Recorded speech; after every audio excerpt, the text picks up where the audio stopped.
Okay, this is our restored Alfa 2600 windshield wiper motor that we've fabricated from many parts from many wiper motors in order to get all of these rare components together. The actual original equipment part number for the Alfa 2600 motor is right here on the crank arm, which we have fortunately been able to retrieve and put back onto this motor. So we also have this hooked up to its original equipment switch here, and sort of a breadboard arrangement here. This switch is interesting that it actually has a blue ceramic resistor in it, which was giving us some concerns about how we were testing the motor without the switch. Thank you very much for sending the switch so we can confirm this operation. Now, when we received this motor, it was in pieces.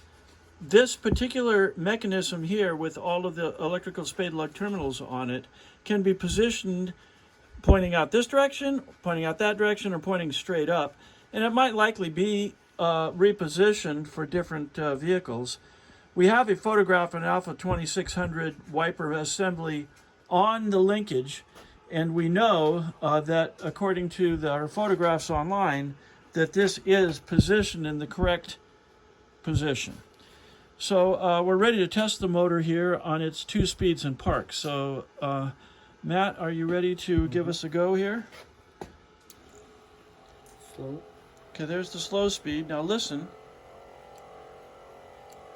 See when it's fast. Fast.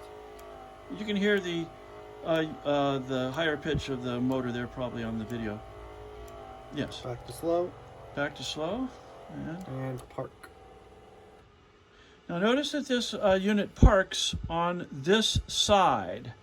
So actually, inside of the mechanism, there is a additional abutment that touches every 360 degrees of rotation. It touches this button right here, and that is the park button. And right now, the park button is out. It's resting in the park position. However, again, we received this disassembled, and this arm could be in 2 different positions, either here or 180 out. So you would have to take your linkage and verify that this is the correct park side for us so that we can take it apart again and turn it 180 degrees if that is the case. So taking a close look at the motor and how it sits into the assembly, look at your linkage and make sure that we park this on the correct side. Go ahead and run the motor once again, Matt. This motor runs so clean, we're just thrilled. I mean, look at this.